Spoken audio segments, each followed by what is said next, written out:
The shuttle landed in a clearing surrounded by tall purple trees. Tad led the small team of 6 humans out onto the soil of planet Thera. The air was sweet and clean, with hints of unfamiliar spices. They didn't wait long. From the edge of the forest, figures appeared.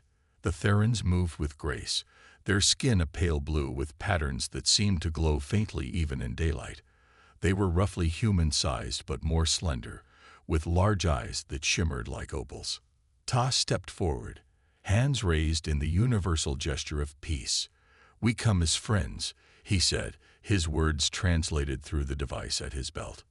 The tallest Theran tilted her head, curious. Then she raised her hands in a mirror of Ta's gesture. "We welcome those who travel the stars," came the reply through the translator. The humans were invited to the Theran village. It was a collection of structures that seemed to grow out of the living trees, connected by graceful bridges. The Therans moved with purpose but never seemed hurried. "I am Neri," said the tall Theran who had first greeted them. "Daughter of our chief elder. I will be your guide." Ta found himself watching Neri closely. The patterns on her skin shifted subtly with her emotions, glowing brighter when she spoke of things that excited her. The translator worked well, but sometimes she would pause, searching for concepts that didn't easily cross between their languages. Days passed as the humans learned about Theran society. They discovered the Therans had advanced medicine and art, but little interest in space travel. They lived in harmony with their environment, in ways humans had only recently begun to appreciate. "Tomorrow is our spring celebration," Neri told Ty on the 5th evening. "It would honor us if you would join." Captain Kim was cautious. "Remember cultural protocols," she warned the team. "Observe more than participate until we understand the significance of their rituals." The celebration began at dawn. The village center filled with Therans wearing colorful fabrics that complemented their glowing skin patterns. Music played on instruments that created tones Ty had never heard before. Neri found Ty among the human observers. "Come," she said, "you should not just watch life. You should experience it." The Elder Council sat in a circle at the center of the gathering. Neri's father, Elder G, nodded respectfully to the humans. "Today we celebrate new beginnings," he announced. "Our friends from the stars are welcome to join in our traditions." Ta noticed young Therans forming pairs, standing before the council to receive blessings. When Neri explained they were becoming life partners, he understood this was something like a marriage ceremony. "The ritual is simple," Neri explained. "The one who wishes to propose lifelong partnership approaches with hands crossed over the heart, then extends them toward their chosen one. If accepted, both share the blessing cup." Ta watched, fascinated by the beauty of the ritual.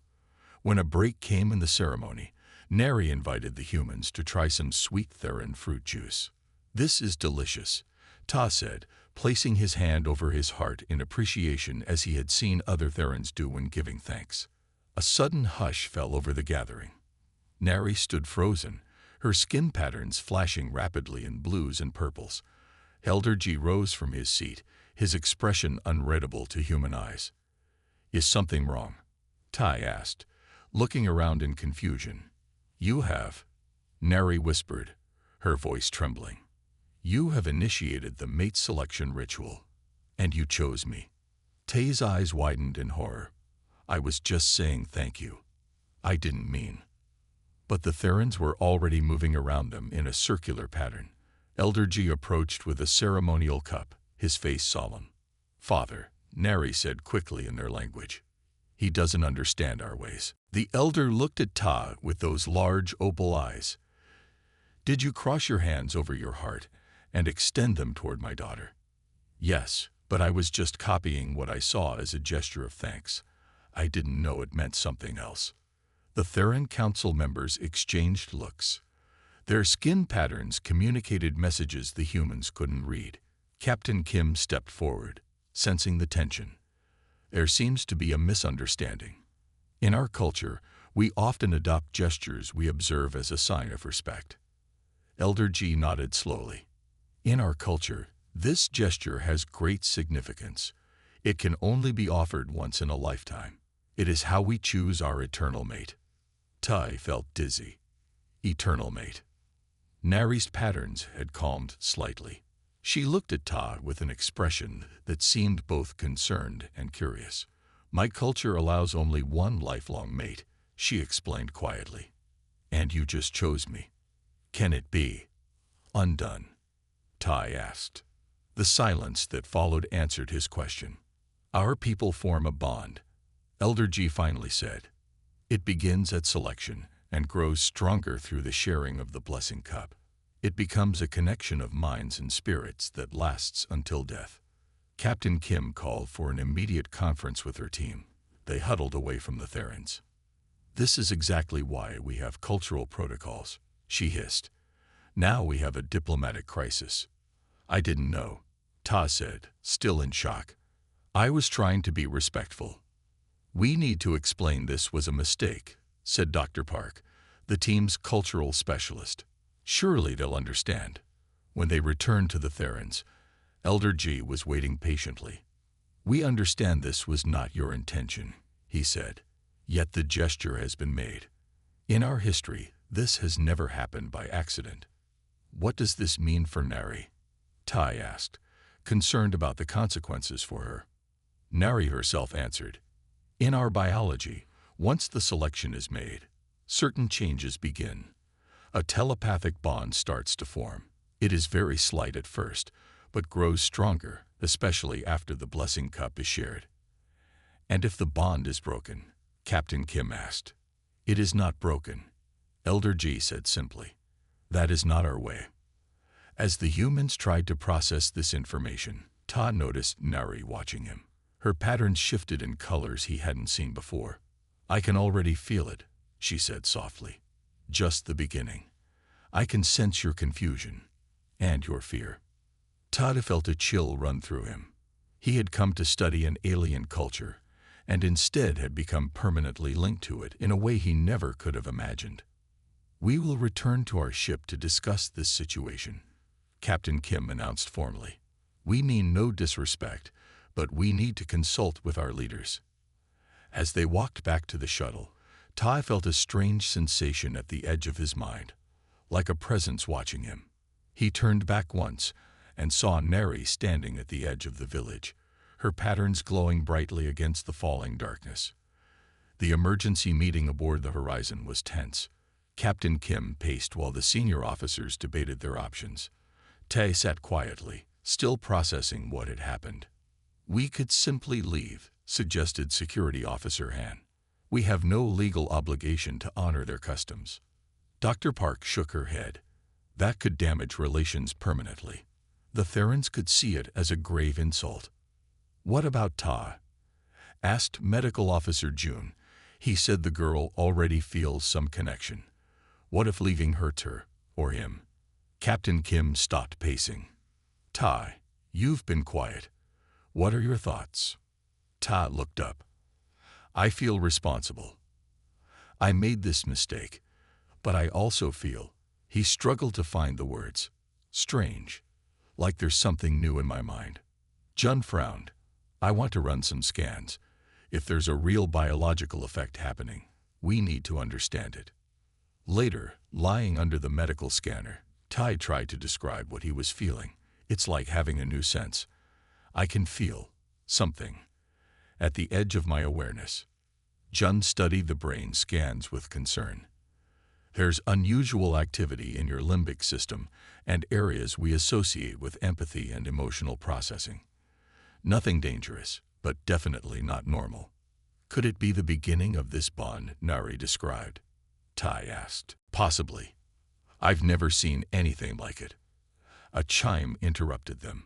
The Theran Elder Council has requested to send a delegation to our ship, announced Captain Kim over the intercom. 3 hours later, Elder G and 3 other Therans sat in the Horizon's conference room. Nari was among them, her skin patterns shifting subtly whenever she looked at Ta. We come to explain. Elder G began. What has happened is rare, but sacred in our culture. An elderly female Theran named Mina spoke next. I am the Knowledge Keeper. The bond you have begun is the foundation of our society. When our ancestors first evolved intelligence, they developed this connection as a survival mechanism. How exactly does it work? Asked Dr. Park. It begins with chemical changes, Minna explained. The selection ritual triggers hormonal shifts in both partners.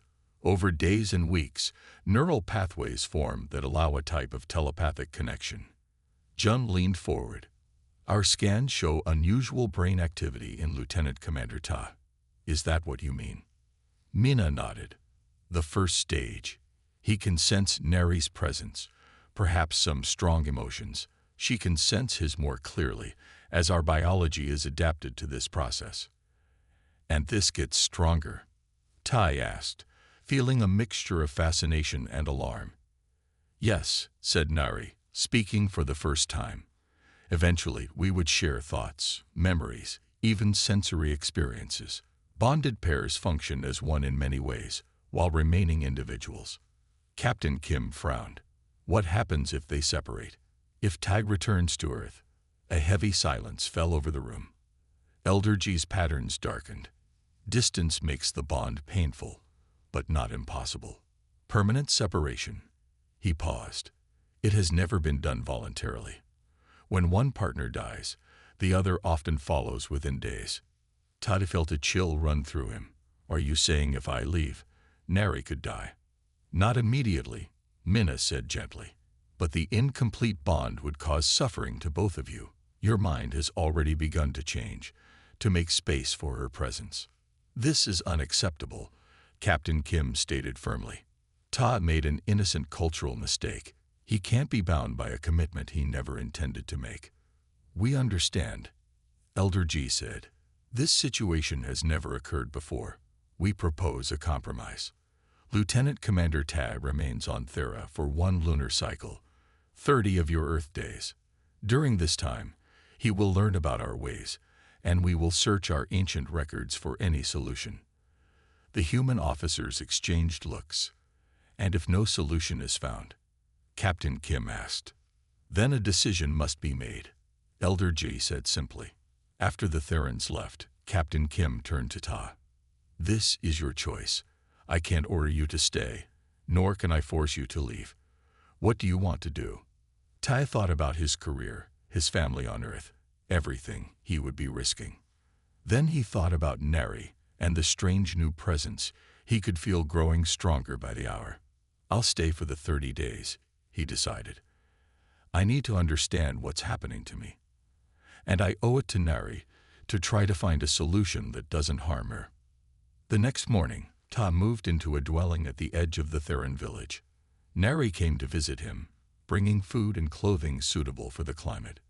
I'm sorry this happened, she said, her patterns showing colors Tai was beginning to recognize as sadness. It's not your fault, Tai replied. I'm the one who made the gesture without understanding. Can you feel it? She asked. The bond. Ta nodded. When you're nearby, it's stronger, like a warmth in my mind. Neri smiled slightly. That's how it begins. Most Therans spend years getting to know each other before selection. We're doing everything backward. Tell me about the bond, Ta said. How does it change your life? Neri sat down across from him. My parents have been bonded for 30 years. They say it's like always having someone who truly understands you. They share dreams, thoughts, even see through each other's eyes sometimes. When my mother was ill last year, my father could feel her pain. He knew exactly what she needed without her saying a word. It sounds both beautiful and frightening, Tay admitted. It's central to who we are as a people, Neri explained. We never feel alone. Even now, I can sense your curiosity. And your fear. What else can you sense? Tai asked, suddenly self-conscious. Nari's patterns shifted to a soft purple. Your determination. Your sense of duty. Your kindness. She paused. These are good qualities in a bond partner. Tai felt his face grow warm. I still hope we can find a way to undo this without hurting you. I know, she said, her patterns now showing a mix of emotions Tai couldn't interpret. But while you're here, Would you like to learn about us? About me? Ta nodded. Yes. If I'm going to have someone in my mind, I should at least know who they are. For the first time since the ceremony, Neri laughed. The sound was musical, and Ta felt an echo of her amusement in his own mind. Tomorrow, she said, standing to leave, I'll take you to the crystal pools. It's where young Therans learn about our history. That night, Ta dreamed of swimming in clear water that reflected light in impossible patterns. When he woke, he knew with certainty that the dream had not been his own. The crystal pools were unlike anything Ta had ever seen. Located in a deep cavern beneath the Theran village, they shimmered with an inner light that cast dancing patterns on the stone walls. The water was perfectly clear yet seemed to hold all colors at once. Our ancestors discovered this place thousands of years ago, Nari explained as they stood at the edge of the largest pool. The minerals in the water enhance our natural telepathic abilities. Ta knelt and cautiously touched the surface. The water felt normal, yet when his fingers broke the surface, he experienced a curious sensation of expansion, as if his mind had suddenly grown larger. He struggled for words. The beginning of understanding, Neri said. She sat at the pool's edge and invited him to join her. This is where young Therans learn to control their mental abilities, and where bonded pairs deepen their connection. Ta sat beside her, careful to keep a respectful distance. 2 weeks had passed since the accidental bonding ceremony. Each day, the connection between them grew stronger. He could now sense Neri's general emotional state, even when they were in different parts of the village. Sometimes, fragments of her thoughts would appear in his mind like whispered conversations. The dreams are getting more frequent, Tay admitted. Last night, I dreamed I was running through a forest I've never seen, yet it felt familiar. Neri's skin patterns brightened. That was my childhood home. I often dream of it. You're beginning to share my memories. Is that normal? So quickly? No, she said, her patterns shifting to what Tai now recognized as concern. The bond is forming faster than usual. Minna believes it's because our species are different. Your brain is adapting rapidly to accommodate the connection. Jun, who visited daily to check on Ta's condition, had confirmed this. The neural activity in Ta's brain had changed dramatically. New pathways were forming, especially in areas related to empathy and nonverbal communication. Does it hurt you? Tai asked suddenly. Being connected to someone so different. Not hurt, exactly, Neri replied. But it's intense. Your mind works differently. Humans have so many thoughts at once, always racing forward. We Therans tend to focus deeply on one thing at a time. Ta had noticed this cultural difference. The Therans never seemed hurried, yet accomplished everything that needed doing. They lived in the present moment in a way humans often struggle to achieve. Today, I want to show you something important, Neri said. She removed a small object from her pocket, a crystal similar to those in the pool but small enough to hold. This is a memory stone. Our historians use them to record important events. She placed the crystal in Ta's palm. Immediately, vivid images flowed into his mind. A great storm, Therans working together to save their village, pairs of bonded Therans joining minds to coordinate rescue efforts. That was the Great Flood, 3 generations ago, Neri explained when the vision faded. It shows why the bond evolved. In times of crisis, bonded pairs can work as one, sharing skills and strength. Ta sat quietly, processing what he had seen. The bond has a purpose beyond companionship, he realized. It's survival. Yes, and more than that, it's how we build our society. Each pair contributes their shared strength to the community. As they talked, Ta became aware of a group of young Therans watching them from across the cavern. They whispered among themselves, their skin patterns fluctuating with curiosity. They'd never seen a human before, Neri explained, and they'd never seen a cross-species bond. We're quite the curiosity. Ta waved to the youngsters, who scattered like startled fish, then regrouped at a safer distance. Do they disapprove? No, They're just curious. Nari hesitated. But some of the elders are concerned. They worry about what an incomplete bond might do to both of us. The reminder of their situation sobered Ta. Half of his 30 days had passed, and the Theran historians had found no record of a bond being safely broken once begun. That evening, Captain Kim visited Ta at his dwelling. "How are you feeling?" she asked, studying him with concern. "Different," Ta admitted. "The dreams are more frequent, and sometimes I find myself thinking in patterns instead of words." Jun is worried. "Your latest scans show significant changes in brain activity." "I know, but I don't feel sick. Just expanded somehow." Captain Kim sat across from him. "Earth Command has been updated on your situation. They're divided on how to proceed. Some want you brought home immediately for study. Others see the diplomatic value in what's happening." "And what do you think?" Tai asked. "I think you're in uncharted territory," she replied honestly. "No human has ever experienced this kind of connection. It could be valuable, but also dangerous." She paused. "There's something else. The science team has discovered unusual mineral deposits near the village, potentially valuable for interstellar drive technology. Earth Command is very interested in negotiating mining rights." Tai understood the implication. His situation had diplomatic implications beyond his personal dilemma. Later that night, unable to sleep, Ta walked to the edge of the village. The two moons of Thera cast a silver-blue light over the landscape. He felt Nari's presence before he saw her. "You're troubled," she said, approaching from between the trees. "I have a lot to think about," he replied.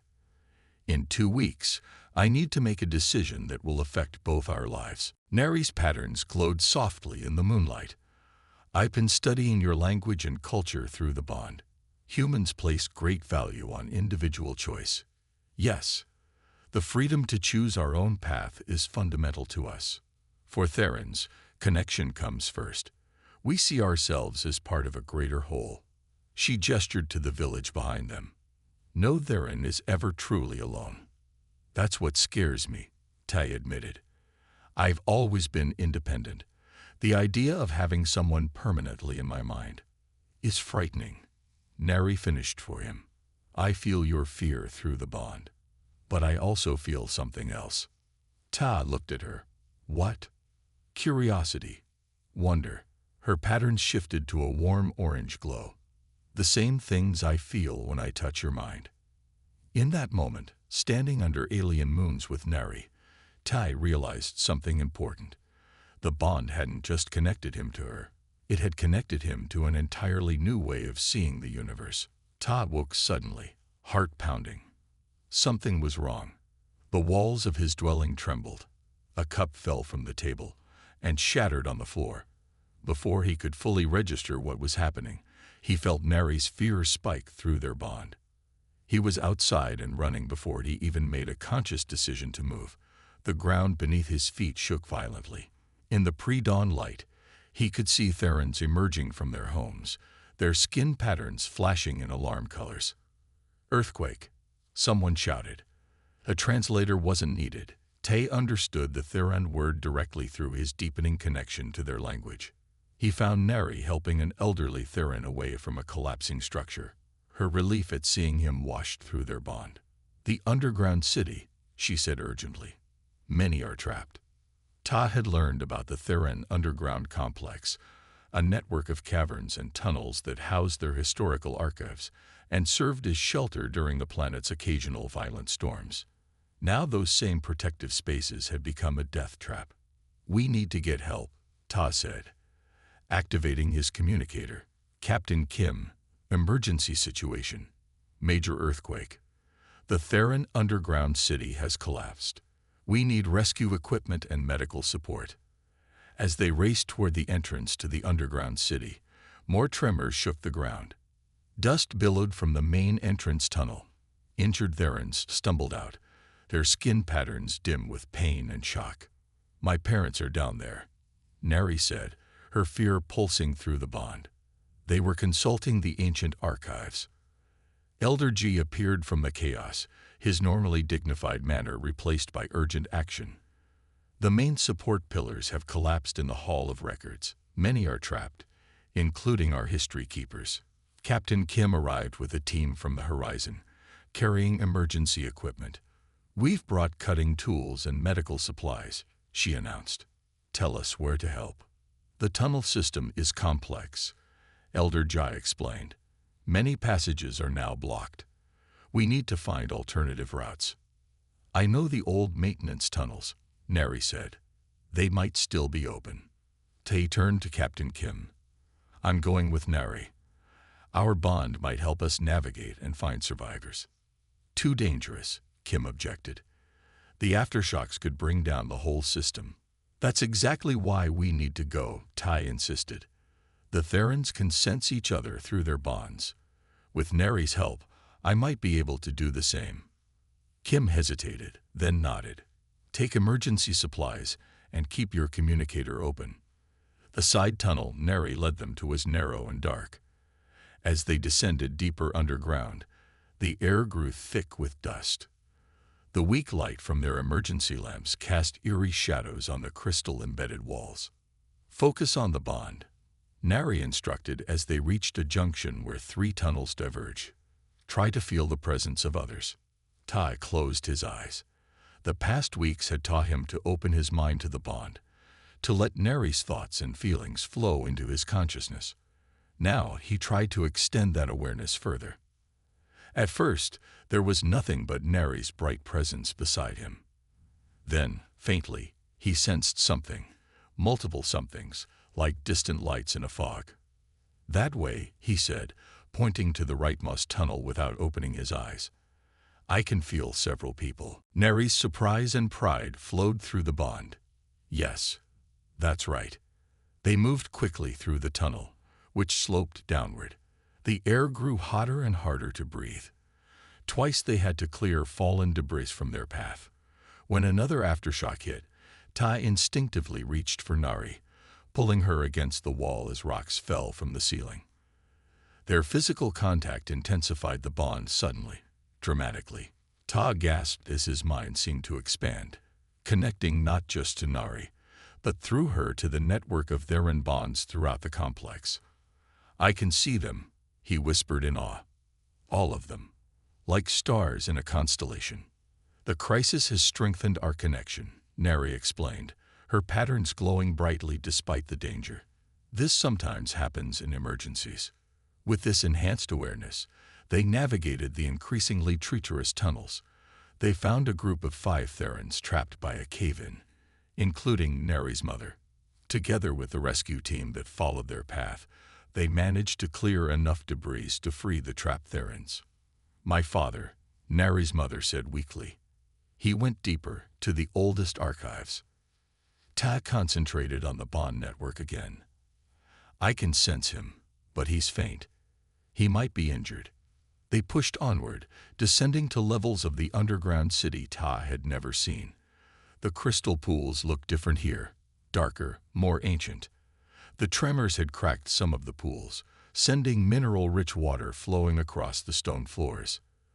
When they found Elder G, he was trapped beneath a fallen archway, the water from a broken pool slowly rising around him. His skin patterns were dangerously dim, flickering with pain. "The ancestral records," he whispered when they reached him. "They must not be lost." Tot saw the shelves of crystal memory stones beyond the Elder, many already submerged in the rising water. Through the bond, he felt Neri's distress at the thought of losing their history. "Get your father out," Ta told her. "I'll try to save what I can." As Neri and 2 other rescuers worked to free Elder G, Ta waded into the pool. The mineral-rich water seemed to amplify the bond to an almost overwhelming degree.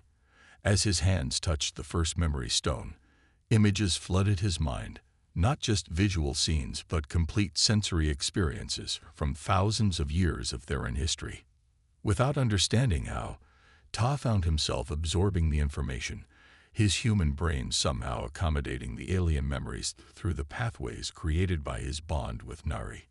When another violent tremor shook the chamber, Ta grabbed as many memory stones as he could carry and fought his way back through the rising water. Together, they managed to get Elder G and the precious historical artifacts to safety just as that section of the complex collapsed completely.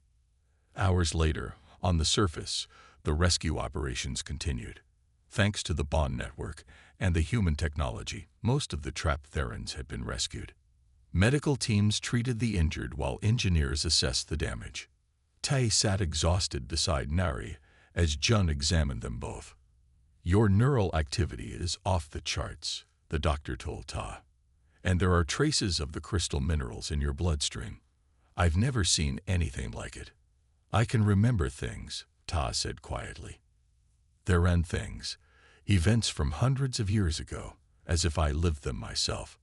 Elder G, his injuries treated but still weak, approached them.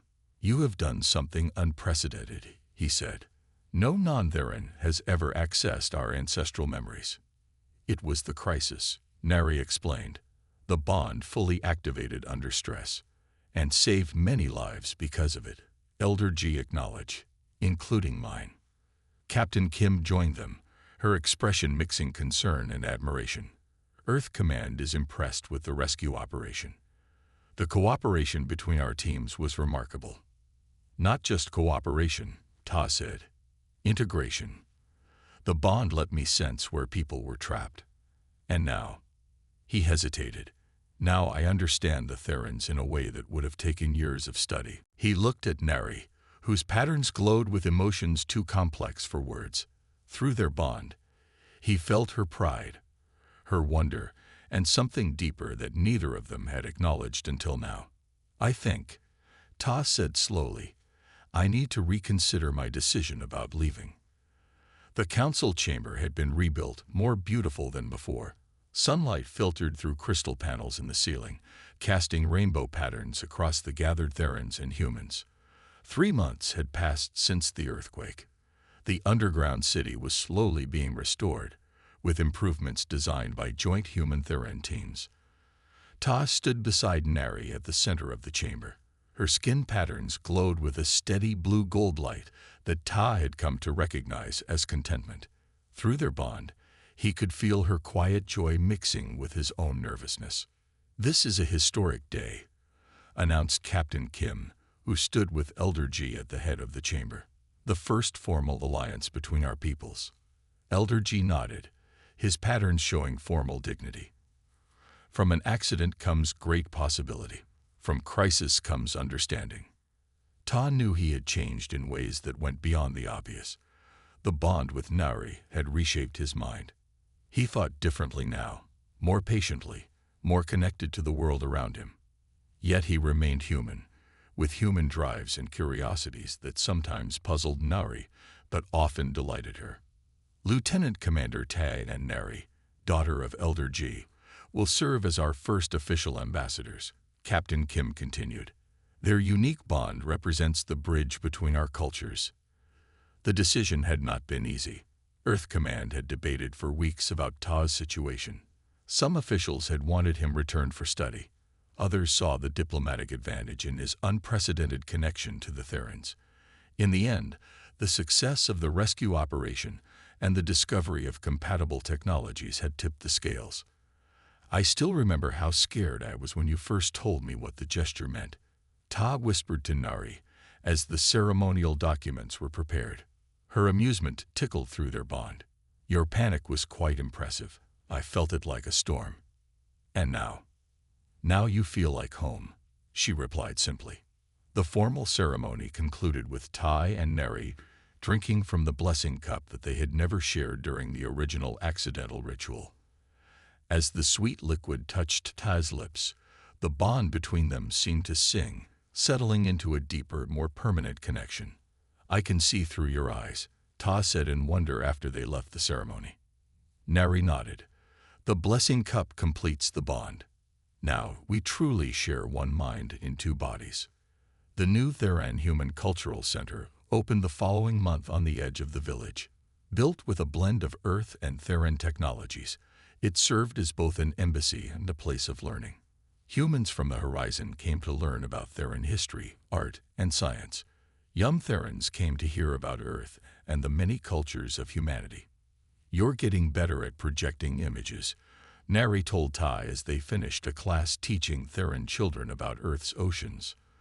Through their bond, Ta had shared his memories of the Pacific, allowing the children to experience waves and tides their planet lacked. "And you're getting better at understanding human jokes," he replied with a smile. Not all was easy. Some days, Ta missed Earth with an ache that resonated through their bond. On those days, Nari would give him space, though she could never be truly absent from his mind. Some Therans still viewed the cross-species bond with suspicion, worried about diluting their traditions. Some humans from Earth warned about losing objectivity in diplomatic relations. Yet the benefits were undeniable. The bond had unlocked new technologies that neither species could have developed alone. Tay's access to Theran ancestral memories, combined with human scientific methods, led to breakthroughs in medicine and communication. The mineral deposits that had interested Earth Command were now being carefully harvested under joint management, with profits shared equally. 6 months after the earthquake, a new ship arrived from Earth. Among its crew was Dr. Min, a neurologist specializing in human-Theran connections. She had come with a team of volunteers, humans willing to explore forming bonds with Theran partners.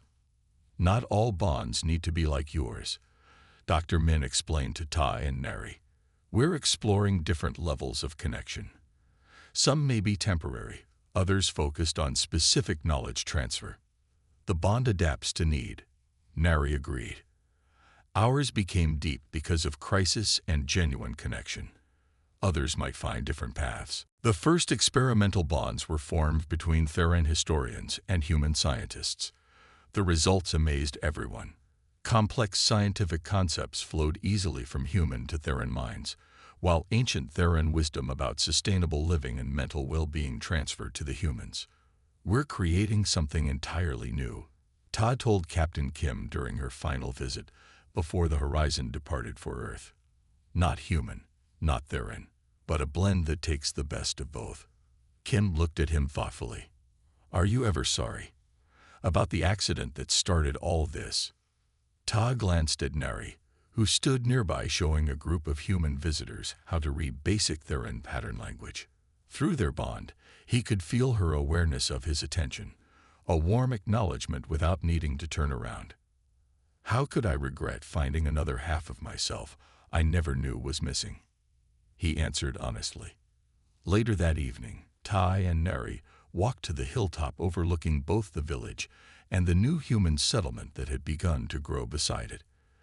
The twin moons of Thera cast their light over the landscape, making the crystal elements and the buildings shimmer. "I received a message from my parents on Earth today," Ta said. "They'd finally accepted my invitation to visit next year." "I felt your relief," Nari replied, her patterns showing the soft lavender of empathy. "Family connections are important to humans." "They're important to everyone," Ta said, just expressed differently. Through their bond, he shared memories of Earth family gatherings, holiday meals, birthday celebrations, quiet evenings at home. Nari smiled and shared in return. The complex network of Theran family bonds, the way emotions flowed between generations, the quiet support always present even when unspoken. As they watched the moons rise higher, their skin patterns synchronized. Ta's human skin now carrying faint luminescent markings that had developed as their bond matured. The village below and the stars above seemed equally part of them both. "When I made that gesture," Ta said, "I had no idea I was choosing my life's path." "Sometimes the most important choices are the ones we don't know we're making," Nari replied. Through their bond flowed understanding deeper than words, the knowledge that their accidental connection had grown into something neither species had imagined possible. Their minds touched, shared, and expanded together, looking toward a future where human determination met Theran wisdom, creating something greater than either could have achieved alone. In the valley below, lights twinkled in both settlements as humans and Therans discovered new ways to communicate, to share, to grow. And above, The stars beckoned with possibilities neither species would face alone again.